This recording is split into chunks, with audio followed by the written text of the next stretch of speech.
សូមគោរពជំរាបសួរពុកម៉ែបងប្អូនអស់លោកស្រីអ្នកនាងកញ្ញាទាំងអស់ជាទីគោរពជាទីមេត្រី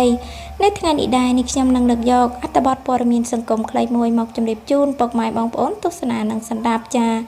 មុននឹងចូលអត្ថបទព័ត៌មានក៏សូមពុកម៉ែបងប្អូនជួយចុច Subscribe សញ្ញាកណ្ដឹង Like និង Share ដើម្បីទទួលបានព័ត៌មានថ្មី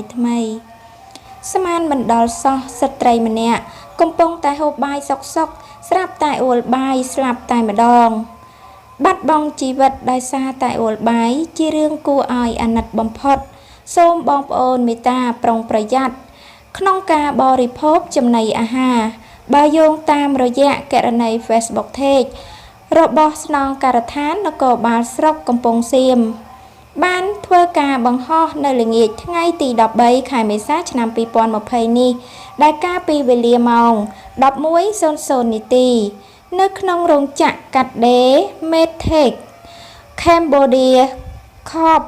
Limited ស្ថិតនៅក្នុងភូមិអំពិលលើឃុំអំពិល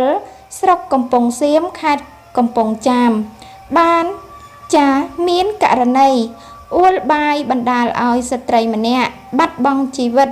ជនរងគ្រោះរូបនេះមានឈ្មោះណៃរដ្ឋាភេទស្រីអាយុ41ឆ្នាំខណៈពេលដែលកំពុងតែហូបបាយនៅក្នុងអគាររោងចក្រប្រភពដដែលបានមានការបញ្ជាក់បន្ថែមទៀតថានៅពេលភ្លាមនោះអ្នកហូបបាយជាមួយគ្នាបាននាំគ្នាយកគាត់ទៅពេទ្យដែលប្រចាំការក្នុងរោងចក្រពេលយកមកដល់ពេទ្យដែលប្រចាំការបានបញ្ជូនមកពេទ្យកំពង់ចាម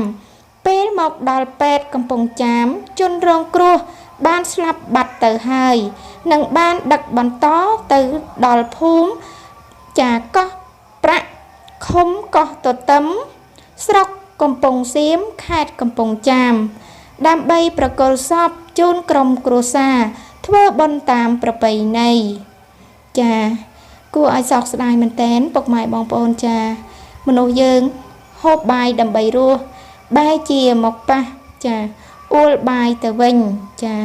ជាអកុសលរឿងនឹកស្មានមិនដល់ទេចាប្រិមិត្តពុកម៉ែបងប្អូនគួរអាណិតគាត់ណាស់គាត់មានអាយុ41ឆ្នាំទៅហើយចានេះខ្ញុំក៏សូមអរគុណរាល់ការតាមដានរបស់ពុកម៉ែបងប្អូនទាំងអស់ផងដែរជាចុងក្រោយសូមឲ្យពុកម៉ែបងប្អូនជួយចុច Subscribe សញ្ញាកណ្ដឹង Like និង Share ដើម្បីទទួលបានព័ត៌មានថ្មីចាសូមអរគុណសូមជម្រាបលា